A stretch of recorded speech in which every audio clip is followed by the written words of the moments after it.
आता जागा वाढवण्याऐवजी तिथं आरामाने म्हणजे आम्ही ज्यावेळेस पूर्ण सर्व माहिती घेतली आणि आम्ही काही व्यावसायिकांशी बोललो वगैरे, काही बांधकाम व्यावसायिकांशी बोललो, तर म्हणजे सर्व हे करत असताना 2000 विद्यार्थ्यांची म्हणजे सोय तिथं व्यवस्थितपणे होत होती. परंतु प्रशासनाला हाताशी धरून हे म्हणजे इतकं भयानक आहे, जसं विजयकुमार सर म्हटलं, इतकं भयानक आहे. ज्यावेळेस डॉक्युमेंट आम्ही म्हणजे 2-2.5 महिने आम्हाला डॉक्युमेंट गोळा करायला लागलेले, आम्हाला डॉक्युमेंट सुद्धा मिळत नव्हते. हम्म. म्हणजे काही ना काही कारणास्तव डॉक्युमेंट आम्हाला नाकारण्यात येत होते. ओके. पण जे सर्व हाती लागलं आणि ज्या ज्या प्रक्रिया घडत म्हणजे तुम्हाला सांगतो एका दिवसात लोन सँक्शन झालं, लोन डिस्बर्समेंट झालं.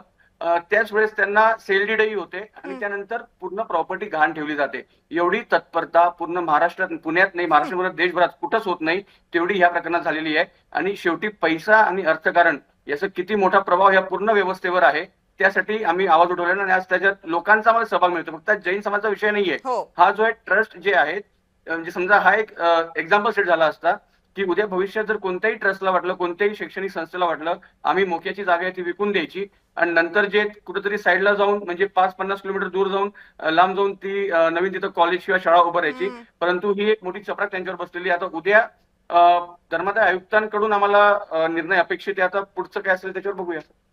त्या अक्षय, आणि हे खूप गंभीर आहे. म्हणजे तुम्ही जे सांगितलं ते की तुम्हाला कागदपत्र साधे गोळा करायला 2.5 महिने लागले आणि हा व्यवहार व्हायला 1 महिना पण नाही लागला, त्याच्या आतच तो पूर्ण झाला.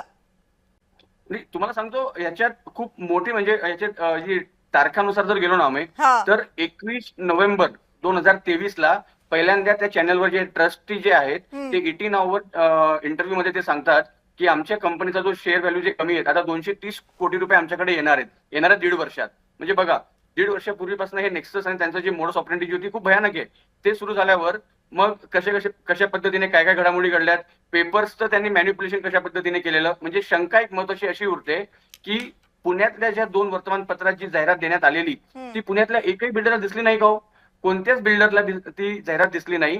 आणि बरोबर फक्त त्या 3 बिल्डरांकडे जे एकमेकांशी निगडीत बिल्डर आहेत त्यांच्याकडे ती जाहिरात जाते आणि तेच बीड करतात.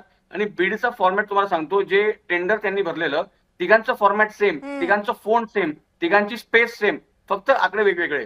त्याची गव्हर्नमेंट म्हणजे ते व्हॅल्युएशन जे काढतात ती निघते 223 कोटी आणि जे गोखले बिल्डर आहेत ते करतात 230 कोटी.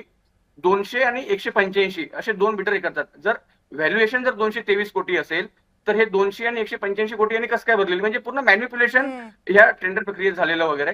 आणि सर्वात महत्वाचा मुद्दा की अशा पद्धतीने पब्लिक चॅरिटेबल ट्रस्टची जागा तुम्ही जर व्यावसायिकांना देत असाल तुमच्या फायद्यासाठी, पर्सनल फायद्यासाठी, तर येणाऱ्या भविष्य काळात म्हणजे ज्या काही आता शाळा, संस्था, हॉस्पिटल उरलेले आहेत हे सर्व विकून खातील.